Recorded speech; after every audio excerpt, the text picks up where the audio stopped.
உனக்கு எந்த அதிகாரம் இல்லை, எத்தனை தடவை செருப்பால் அடிச்சாலும் நான் திருப்பி திருப்பி எனக்கு அதிகாரம் இருக்கு அதிகாரம் இருக்குன்னு ஒருத்தர் பேசிட்டு இருக்கானா அவனை போற அயோக்கியவனாவது உண்டா?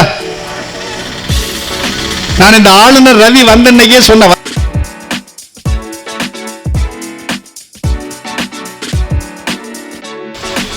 ஒரு டாக்ஸி இருக்குன்னா டிரைவர் போதும், ஒரு பஸ் இருக்குன்னா டிரைவர் மட்டும் பத்தாது, ஒரு கண்டக்டர் வேணும். சரி, ஒரு பஸ் இருக்கு, டிரைவர் வேணும், கண்டக்டர் வேணும். அங்கெங்கே பயணிகள் எங்க இடத்துல நிக்க சொல்றாங்களோ அங்க நிப்பாட்டுறதுக்கு கண்டக்டர் அதிகாரம் கொடுத்தா போறோம். அவன்கிட்ட இருக்கிற விசில ஊதுறது விட்டு வேணுமா? விசில் ஊதுறதுக்கு ஒருத்தன் சொல்லி ஒரு பதவியை கொண்டு வந்து நிறுத்துறான். ஆளுநர் பதவிக்கு என்ன வேலை?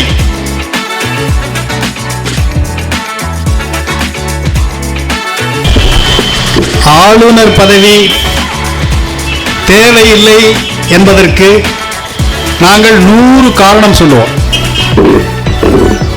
ஆளுநர் பதவி தேவை என்பதற்கு ஒரே ஒரு காரணம், நியாயமான காரணம் சொல்லு.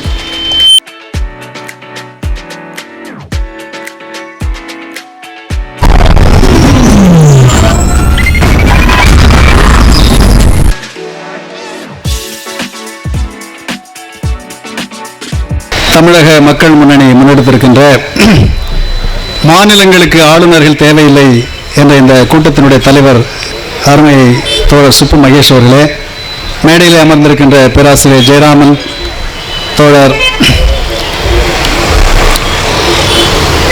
பொழிலன் உள்ளிட்ட அனைவருக்கும் என்னுடைய வணக்கம். தோழர் பொழிலனும் பேராசிரியர் ஜெயராமன் அவர்களும் இது குறித்து விரிவாக பேசியிருக்கிறார்கள்.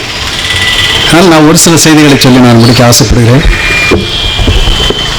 ஆளுநர் பதவி தேவையில்லை என்பதற்கு நாங்கள் 100 காரணம் சொல்லுவோம்.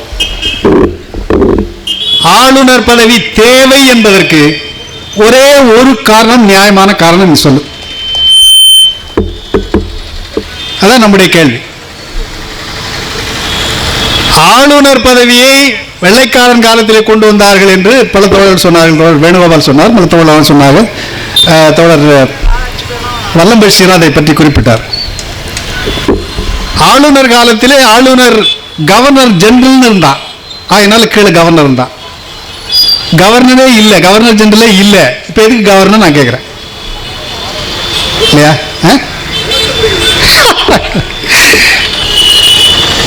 ஆகவே ஒரு பதவி இருப்பதற்கு ஒரு நியாயம் வேண்டும். அந்த நியாயம் எதுவும் இல்லை. வைஸ்ராய் என்று அப்போது சொன்னார்கள். வைஸ்ராய் என்பது லத்தீன் மொழி சொல். வைஸ்ராய் என்று சொன்னால் இன்னார் இடத்தில் இன்னார், in the place of so and so, in the place of Basheer Kaliappan அப்படின்னு அர்த்தம் அதுக்கு. அதே லத்தீன் மொழி சொல் என்பதனாலே அவர்கள் தூக்கி எறிந்து விட்டு ஆங்கில சொல்லை கவர்னர் ஜெனரல் கொண்டு வந்தார்கள். கவர்னர் ஜெனரல், அவனுக்கு கீழே கவர்னர், சீஃப் செக்ரட்டரி, அதுக்கு மேல ஜாயிண்ட் செக்ரட்டரி, டிப்டி செக்ரட்டரி. அதுக்கு ஒரு நியாயம் வேண்டும்.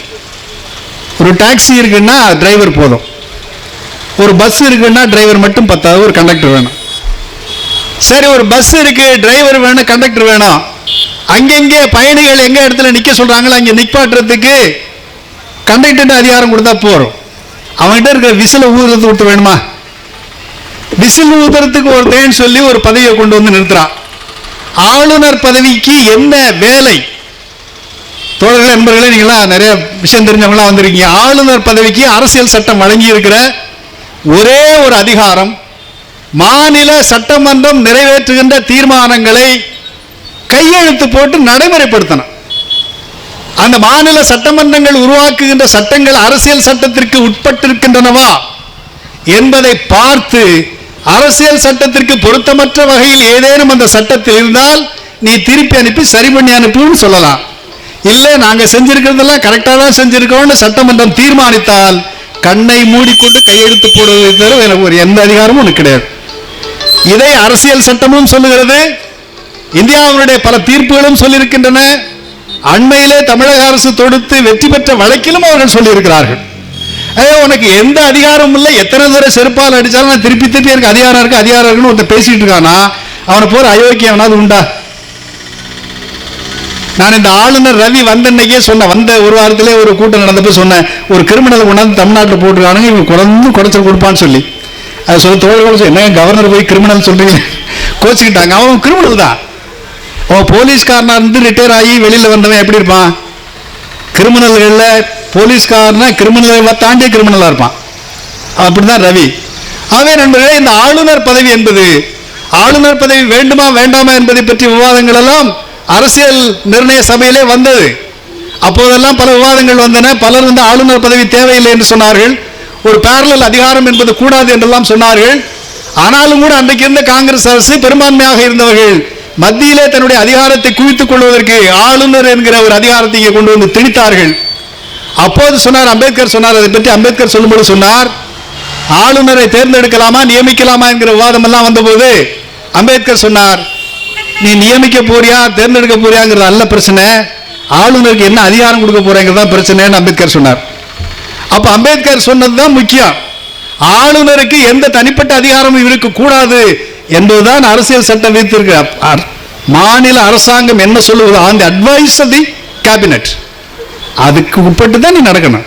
அதை தாண்டி நடத்துவதற்கு உனக்கு எந்த அதிகாரம் இல்லை. அரசியல் சட்டத்தினுடைய 154வது பிரிவு மிக தெளிவாக சொல்லுகிறது, ஆளுநருக்கு அதிகாரம் எதுவும் இல்லை. மற்றவர்களுக்கு எந்தெந்த இடங்களிலெல்லாம் சட்டத்தின் வழியாக அதிகாரம் கொடுக்கப்பட்டிருக்கிறோ அந்த எந்த அதிகாரத்திலும் தலையிடுவதற்கு ஆளுநருக்கு உரிமையே இல்லை என்று 144 பிரிவு A-B-2 சொல்லுது. நீங்க வேணா அரசியல் சட்டத்தை எடுத்து படிச்சு பாருங்க. அதே அதிகாரம் இல்லாத ஒரு பதவியை கட்டிட்டு நாம ஏன் மாரடிக்கணுங்கிற. ஆகையினால் இந்த ஆளுநர் பதவி என்பது அடிப்படையில் நாம் பல விஷயங்கள், ஆளுநர் ரவியா இல்லையாங்கிறது அல்ல பிரச்சனை. ஒரு ஆளுநர் பதவி என்பது, இந்த நாடு ஜனநாயக நாடு, அரசியல் சட்டத்தினுடைய முகப்புரையை நாம் தெளிவாக சொல்லி இருக்கிறோம். இது ஒரு செக்குலர் டெமோக்ராட்டிக் கண்ட்ரி. ஆகவே ஒரு ஜனநாயக நாட்டில் ஜனநாயக முறைப்படிதான் நம்மை ஆள்பவர்கள் தீர்மானிக்கப்பட வேண்டுமே தவிர ஜனநாயகத்திற்கு புறம்பான வகையில் எங்கேயோ டெல்லியிலேருந்து ஒருத்தன் அப்பாயின்ட் பண்ணி இங்கே வந்து உட்கார்ந்துட்டு அதிகாரம் செய்வான் சொன்னால் அது ஜனநாயகத்திற்கு விரோதமானது. அத்தகைய பதவி எதையும் நாம் அனுமதிக்க கூடாது, அங்கீகரிக்க கூடாது. அதனால தமிழ்நாட்டுக்கு ஆளுநர் வேண்டாம் என்கிற பதவி அண்ணா காலத்திலிருந்து, அதுக்கு முன்னால் இருந்த அண்ணா அதை வலுவாக வலியுறுத்தினார் வேணான்னு சொல்லி. ஆனா பல பேர் நினைக்கிறாங்க ஒன்றிய அரசுன்னு ஒண்ணு இருக்குது, மாநில அரசுன்னு ஒண்ணு இருக்குது.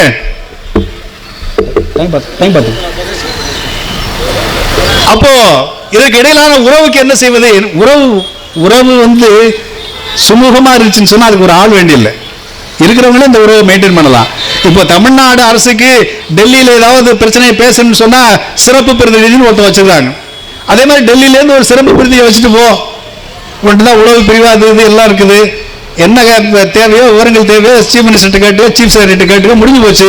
அதுக்கு கவர்னர் ஒருத்தனை கொண்டு வந்து வருஷத்துக்கு 10 கோடி ரூபாய் வந்து வெட்டி மாரடிக்கணும். எனக்கு என்ன வேலை செய்கிறார் அவர்? சரி, ஒரு பொறுப்பான வேலையை கவர்னர் செய்கிறார் என்று சொன்னால் கூட நம்ம அதை ஏற்றுக்கொள்ளலாம். அப்படி எதுவும் இல்லை. ஒரு வெட்டியாக, ஒன்றிய அரசினுடைய கண்காணியாக, ஒன்றிய அரசு சொல்லுவதை கேட்டு செயல்படுகின்ற ஒரு ஏவல் நாயை ஒரு ஜனநாயகபூர்வமாக தேர்ந்தெடுக்கப்பட்டிருக்கிற ஒரு ஆட்சியின் மீது அதிகாரம் செலுத்துவதற்கு அவர்களை நாம் எந்த காலத்திலும் அனுமதிக்க கூடாது என்பதைத்தான் நாம் புரிந்து கொள்ள வேண்டும் என்று நான் நினைக்கிறேன். இது அடிப்படையிலே கூட்டாட்சிக்கு எதிரானது. பஷீர் சொன்னார், India is a union of states. மாநிலங்கள் தான் உண்மை, ஒன்றியம் என்பது போலியானது. ஒன்றியம் என்பது மேலே நமக்கு எல்லாம் சேர்ந்துட்டு ஒரு ஏற்பாடு, அவ்வளவுதான். ஒன்றியம் என்பது உண்மையானது அல்ல. மாநிலங்களுக்கு தான் எல்லைகள் இருக்கின்றன, ஒன்றியத்திற்கு எல்லை கிடையாது. இந்தியாவினுடைய எல்லையை தீர்மானிக்கின்ற அரசியல் சட்ட பிரிவு என்ன சொல்லுகிறது? இந்தியாவினுடைய மாநிலங்கள் எல்லாம் அடங்கியதுதான் இந்தியா, அதுதான் எல்லை. அவை மாநிலங்கள் இல்லை என்று சொன்னால் இந்தியா ஒன்று இன்றில்லை. அவை மாநிலங்கள் தான் எல்லா வகையிலும் அதிகாரம் பெற்றவை. அம்பேத்கர் அதை பற்றி மிக தெளிவாக சொன்னார். இந்த அதிகாரம் எல்லாம் வருகின்ற போது மாநிலங்கள் ஒன்றிய அரசுக்கு கீழானவை அல்ல, அவருக்கு இணையான அதிகாரம் படைத்தவை என்று அம்பேத்கர் சொன்னார். அவை அதனாலதான் அம்பேத்கர் இந்த அரசியல் சட்டம் பற்றி, கூட்டாட்சி பற்றி என்னவெல்லாம் சொன்னார்களோ அதற்கு எதிரான முறையிலே இந்த ஆட்சி செயல்படுகின்ற ஆட்சியாக ஒன்றிய ஆட்சி இருக்கிறது. இன்றைக்கு பாராளுமன்றம் என்பதை, அரசியல் சட்டம் என்பதை அவர்கள் சல்லி காசுக்கு கூட மதிப்பதில்லை. பாராளுமன்றத்திலே குடியரசுத் தலைவருடைய உரைக்கு நன்றி தெரிவித்து பேச வேண்டிய பிரதம மந்திரி பேசாம போறான். கேட்டா சபாநாயகர் சொல்றார், நம்ம பொம்பளை பிள்ளைங்க அவரை கொள்ள வந்துச்சுன்னு சொல்றான். யாரு? பார்லிமெண்ட்ல இருக்கக்கூடிய காங்கிரஸ் பெண் எம்பிக்கள் அவரை கொல்ல வந்தார்களாம் என்று மோடி சொன்னா கூட பரவாயில்ல, சபாநாயகர் சொல்றார். சபாநாயகருக்கு எப்படி தெரியும் தெரியல. ஆகவே பதில் சொல்வதற்கு துப்பற்ற ஒரு கோழை. இந்த பாராளுமன்றத்தினுடைய மரபுகளை மதிக்க தெரியாத ஒரு அயோக்கியன் இன்றைக்கு ஒன்றியத்தினுடைய அதிகாரத்தில் இருந்து கொண்டு கவர்னர்கள் வழியாக ஒரு மாநில அரசுக்கு தொல்லைகள் கொடுக்கிறார்கள் என்று சொன்னால் அதை முறியடிக்க வேண்டிய பொறுப்பு மாநில அரசாங்கத்தினுடைய பொறுப்பு அல்ல, திமுகவினுடைய பொறுப்பு அல்ல, நம்முடைய பொறுப்பு. ஆகவேதான் இதை நாம் வலுவாக பேச வேண்டியிருக்கிறது. நண்பர்களே, பாராளுமன்றத்தில் போன பீரியட்ல துணை சபாநாயகர் ஒரு பதவி அரசியல் சட்டத்தால் உருவாக்கப்பட்ட இப்போ 5 வருஷத்தில் துணை சபாநாயகர் பதவியை தேர்ந்தெடுக்கவே இல்லை. யாரும் கேட்கல. நான் கூட ஒரு பதிவெல்லாம் போட்டேன், என்னையா எதிர்கட்சிகளாக இருக்கிறீங்க, இது கேட்கப்படாதான்னு சொல்லி. ஆகவே அரசியல் சட்டம் வகுத்திருக்கின்ற எதையும் இந்த ஆட்சி மதிப்பதில்லை. ஆனால் கவர்னரை மட்டும் நாம மதிக்கணும், எதுக்கு மதிக்கணும்? ஆகவே இந்த கவர்னர் பதவி என்பது அடிப்படையிலேயே ஒரு மோசமான, ஜனநாயகத்திற்கு விரோதமான, ஜனநாயகத்தை கேலிக்குள்ளாக்குகின்ற ஒரு மோசமான அதிகாரத்துவ பதவி. அந்த பதவியை எந்த காலத்திலும் நம்ம ஏற்றுக்கொள்ள முடியாது. அது ஒழிக்கப்படுவதற்கான எல்லா நியாயத்தையும் மக்களிடத்தை சொல்லுவோம். அதை ஒழிப்பதற்கான போராட்டத்தை நாம் தொடர்ந்து நடத்துவோம். நான் இப்போ பொடிலட்ட கூட சொன்னேன், இப்போ தமிழ்நாடு முதல் அந்த கூட்டம் போடுறதுக்கு பதிலாக எல்லா ஊர்லையும் ஒரு கையெழுத்து இயக்கம் நடத்துவோம், ஒரு ரெஃபரண்டம் மாதிரி. வானாயா எங்களுக்கு தமிழ்நாடு பூரா கோடிக்கணக்கில் கையெழுத்து சேகரித்து கொடுப்போம், என்னதான் ஆகுன்னு பார்ப்போம். ஆகவே புதிய புதிய முறைகளில், புதிய புதிய முயற்சிகளில் நாம் இந்த ஆளுநர் பதவியை, ஜனநாயகத்திற்கு விரோதமான பதவியை, கூட்டாட்சி குடிமறிக்கின்ற பதவியை, இயல்பாக நடக்கின்ற ஆட்சிக்கு எப்போதும் இடையூறு செய்து மக்கள் நலத்திட்டங்களை முடக்குகின்ற ஒரு முட்டுக்கட்டையை நாம் உடைத்து தூக்கி எறிய வேண்டும். அந்த பயணத்திலே எப்போதும் நான் உங்களோடு துணை நிற்பேன் என்று சொல்லி வாய்ப்புக்கு நன்றி சொல்லி அமைகிறேன். நன்றி, வணக்கம்.